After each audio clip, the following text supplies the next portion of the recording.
Defensas específicas. Bueno, vamos a hablar ahora de lo que se llama inmunidad específica, que es aquella que se adquiere tras el reconocimiento del agente patógeno.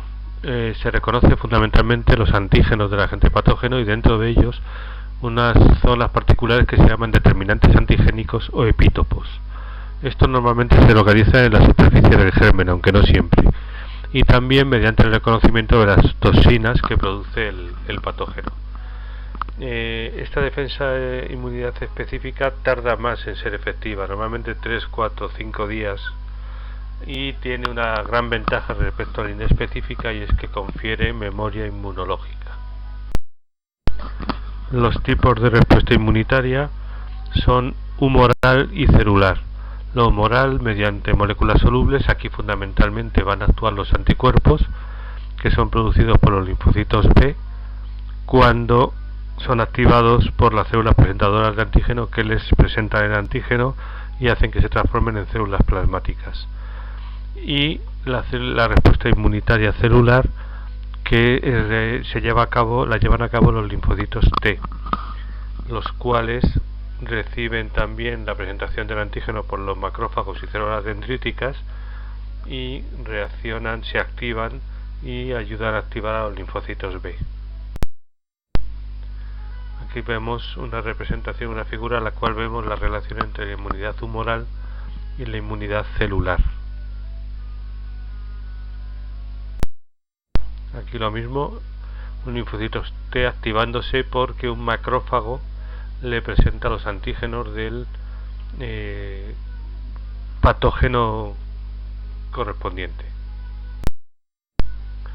Tanto linfocitos B como linfocitos T se generan en la médula ósea, como todas las células sanguíneas, pero maduran muchas veces en otros órganos, y a estos órganos se les denomina también órganos linfoides. Los órganos linfoides primarios son aquellos en los cuales se produce la maduración y diferenciación de los linfocitos, y son la médula ósea en el caso de los linfocitos B, o el hígado en el caso del desarrollo durante el desarrollo embrionario, y el timo, una glándula que está situada detrás del esternón, en los linfocitos T. Y luego hay una serie de órganos linfoides secundarios en los que se produce acumulación de los linfocitos e interacción de los linfocitos con las células presentadoras, y donde se va a producir la respuesta específica humoral y celular. Estos órganos linfoides secundarios son los ganglios linfáticos y el bazo, fundamentalmente, pero también se pueden meter aquí el apéndice, las placas de Peyer intestinales, las amígdalas y las adenoides. Aquí vemos representados los distintos tejidos y órganos linfoides, pero todos los linfocitos se producen en la médula ósea roja. Aquí vemos la respuesta adaptativa humoral y celular que se lleva a cabo tras la presentación del antígeno por una célula presentadora de antígeno, como puede ser un macrófago. Bien, las células que intervienen en la respuesta inmune específica son, por una parte, los linfocitos T, como hemos dicho, que desarrollan la respuesta inmunicelular y colaboran con la humoral. Reciben la presentación de los antígenos por las células presentadoras de antígeno, y hay dos grupos principales de linfocitos T según las proteínas receptoras que presenten en su membrana: los T4, que tienen proteína CD4, y los T8, que tienen proteína CD8. Cada tipo de linfocitos tiene unas funciones determinadas. Los T4 estimulan a los macrófagos y cooperan de forma que activan a los linfocitos B y promueven la inflamación mediante la producción de linfoquinas y citoquinas, moléculas que van a estimular también a los fagocitos. Los linfocitos T8 son los citotóxicos, que reconocen y eliminan células infectadas, y los supresores, que atenúan o detienen la respuesta inmune cuando ya no es necesaria. Los linfocitos B se producen en la médula ósea a partir de células madre hematopoyéticas, como todas las células sanguíneas, y tras ser estimulados se desarrollan, aumentan de tamaño, desarrollan un retículo endoplasmático y se convierten en lo que se llaman células plasmáticas, cuya función es la producción de anticuerpos. Producen un determinado anticuerpo. Además, los linfocitos B, una vez que se ha conseguido eliminar la infección, quedan algunos formando lo que se llaman células B con memoria, por si se produce una infección posterior. Esto es lo que desarrolla la memoria inmunológica. Un tercer tipo de linfocitos, que no son de la respuesta inmune específica, sino de la inespecífica, son las células asesinas, que eliminan cualquier célula que esté recubierta de anticuerpos o que sea cancerosa o que esté infectada por virus. Incluso atacan a células trasplantadas también. Aquí vemos todos los tipos celulares de la sangre, la línea mieloide y la línea linfoide, que están relacionadas con la respuesta inmune inespecífica y con la respuesta inmune específica. Esta imagen también representa la inmunidad adquirida, igual que esta. Aquí se pueden ver desde que el virus invade el cuerpo, cómo los macrófagos fagocitan el virus, sacan sus antígenos y se los presentan a los linfocitos T. Los linfocitos T activan a los linfocitos B, a los que se les presentan los antígenos también, y producen anticuerpos. Estos anticuerpos sirven para eliminar a los virus y ayudar a su fagocitosis y eliminación. Bien, todo este sistema tiene que tener en cuenta que no debe nunca atacar a antígenos del propio organismo, lo que serían los autoantígenos. Para conseguir esto existe el fenómeno que se denomina tolerancia inmune. Durante el desarrollo del sistema inmunitario, los linfocitos que pudieran atacar al propio organismo son eliminados, o bien dejan de tener capacidad de reacción, lo que se denomina anergia.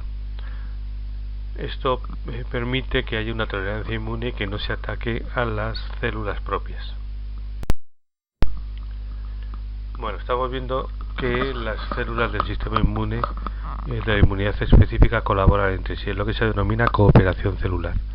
En la respuesta inmune específica, las células T identifican los antígenos porque se los presentan las células presentadoras de antígenos, macrófagos y células dendríticas, y se activan. Cuando se activan también a los linfocitos B y a otros componentes del sistema inmune, produciendo citoquinas. Esto desencadena la respuesta inmune. Los linfocitos B, activados y a los que se ha presentado el antígeno, empiezan a producir el anticuerpo correspondiente, transformándose en células plasmáticas. Esto es lo que es la respuesta humoral. Cuando se elimina el virus, algunos de estos linfocitos quedan desarrollando la memoria inmunológica, de forma que si hay un nuevo contacto con el antígeno, se produce la respuesta inmune secundaria, que es más rápida y más importante porque tiene una mayor cantidad de antígenos y es más duradera. Esto consigue que ni siquiera se padezcan los síntomas de la enfermedad. Y por ejemplo ocurre con el sarampión y con la varicela, salvo alguna excepción que conocemos. Aquí vemos la presentación del antígeno a los linfocitos B, cómo estos activan a los linfocitos T para que produzcan anticuerpos, cómo activan también a los macrófagos y a las células asesinas. Aquí vemos moléculas que se producen en la respuesta inmune específica, muchas interleuquinas, que son un tipo de citoquinas que sirven para activar distintos tipos celulares. Bien, por tanto, la respuesta inmune primaria es el conjunto de fenómenos mediante los que un antígeno condiciona la formación de células y anticuerpos capaces de unirse a él para eliminarlo o neutralizarlo. Se produce un aumento de la producción de antígenos hasta un máximo y a partir de ahí un decrecimiento en el plasma hasta la desaparición. La respuesta inmune secundaria se desarrolla cuando hay un nuevo contacto con el antígeno gracias a la memoria inmunológica, gracias a los linfocitos B de memoria que han quedado en sangre, que van a desarrollar una respuesta con producción de anticuerpos más importante en cuanto al número de anticuerpos, y gracias al mecanismo de hipermutación también más importante en cuanto a la afinidad del anticuerpo por el antígeno. de forma que van a conseguir eliminar al patógeno sin que haya ni siquiera síntomas. Es por tanto una inmunidad adquirida y es la base de las vacunas. Las vacunas van a conseguir que la respuesta inmune que se produzca sea directamente la secundaria sin haber padecido la respuesta inmune primaria, porque como la inmune primaria tarda unos cuantos días en aparecer, esto supone que se padece la enfermedad antes de conseguirla. Bueno, aquí tenemos un gráfico de ambas respuestas. En ellas están implicadas sobre todo inmunoglobulinas M, que luego veremos que son las que primero aparecen, y luego las inmunoglobulinas G, que aparecen más tardíamente. En estos test del coronavirus que se realizan actualmente se hacen para ambos tipos de anticuerpos. Inmunoglobulinas son anticuerpos.